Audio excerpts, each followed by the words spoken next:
All right, everybody, a little update here on the Duster. As you can see, she is up in the air, being held up finally here over at Roger's shop on a lift. And when I tell you this is a clean car inside and out, I mean, it truly is. Alex scored this thing a couple of years back, and it is one heck of a clean car. I mean, when you look at all the frame rails, look at the underside of this car, sure, there's a little bit of surface rust, but that's expected for a car of this age. But when you look at the bottom of areas such as the spot here on the rocker where usually, dirt and leaves and crap piles up here over the time and then it just starts to eat away with rust and deteriorate this thing, it's perfect. It's still in really good shape. 2 seconds with the dual action, that surface rust is gone and this thing is clean and ready to go. Just looking at the frame rails here where the torsion bars come in, all super clean, structurally sound, ready to be cleaned up with the DA, get this thing to nice clean white metal, and I could spray this thing with a really nice undercoating and have it looking really good and protected. Before you know it, we'll have the rest of the work done to it, but one heck of a clean car.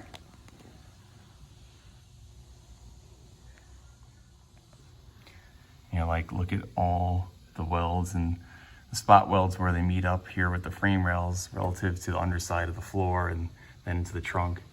It's just a clean car. A little rinky-dink little 7 1/4 rear end here. This thing's about to go bye-bye.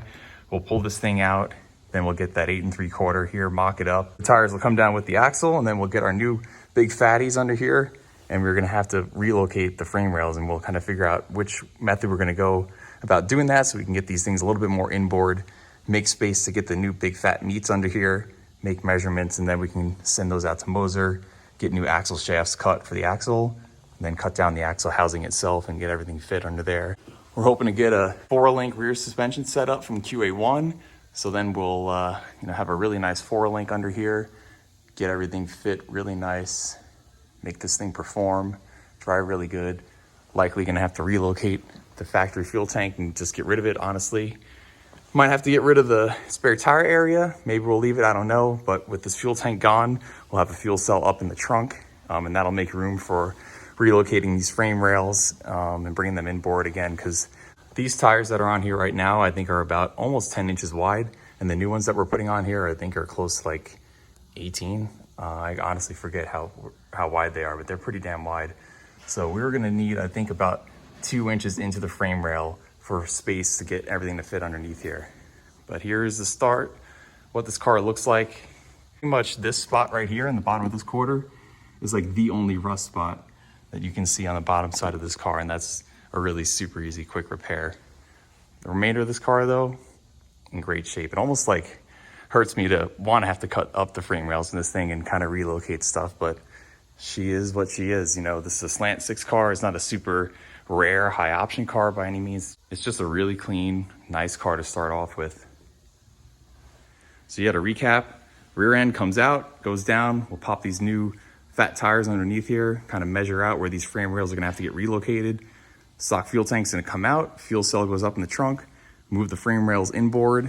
Then once we do that, we can mock up the 4-link suspension rear setup from QA1, get the whole underside of the car cleaned up, sprayed, undercoated, get this little single exhaust out of the way, run new fuel lines, new brake lines, all that sort of stuff. Also look into the USCT chassis stiffening kit, the torque boxes and all the other stiffening items that they have too to make this thing ride even better. We'll see if that kind of works out for us.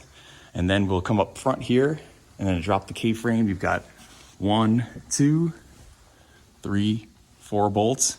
And this holding comes down minus, just releasing the top bolt there on the shock, then the brake lines. So this holding will come down and then we can get the QA1 up here, and we're looking to install their kit that has companion steering. So it'll eliminate the stock steering box. It'll make for really smooth handling and driving with the rack and pinion.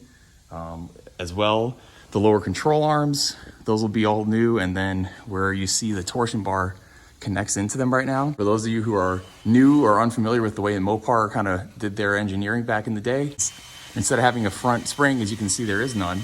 There's just a shock floating there. This torsion bar acts as a spring, and essentially it's a long bar that, as that lower control arm comes up and down with the movement of the road, it kind of just twists with it, and it allows it to basically serve as a spring. So this will get eliminated and that goes away. And that also will give even better room for headers, even though the TTI headers we ordered should clear them regardless. But once that goes away, the coilover will replace it. So you'll have a coilover running right here where you see that factory shock. Probably do some nice disc brakes up front, maybe some Willwood.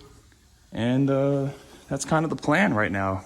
And like I said, we'll probably wind up just pulling everything down to start off with, measuring stuff, mocking it up, making any modifications that we have to, and then everything will get sprayed, and then we'll reassemble underneath, and then go to installing the engine and having this thing running and driving like it is. And managed to get this thing put together before March. We're gonna have this car out at the Muscle Cars at the Strip Show in Las Vegas, which would be pretty cool. But if we don't have it by then, we're at least looking to take Alex's 78 Power Wagon there. So either way, you guys will see us out there with something cool. So thanks again for watching, and make sure you stay tuned here for more on our channel. And a little quick bonus for those of you who are wondering, here is the 440 hanging out in the engine room, waiting to get installed. So it's pretty much a short block right now. Got to get the heads prepared, do a little bit of work with the valves and valve springs and everything like that. And then we can go ahead and intake manifold, oil pan, all the remaining accessories, and get this thing installed into the car. And just doing a little bit of a layout here on all the parts that we have for the Duster, since it's been a minute that we've been messing with it. And you guys can see our really nice, freshly rebuilt 727 that we had our buddies in town do for us. Our intake, oil pan, valley pan tray, all of our hardware, our ARP stuff, Velcro gaskets, naughty stuff, torque converter, ignition, safety gear, shifter, dipsticks, more ARP,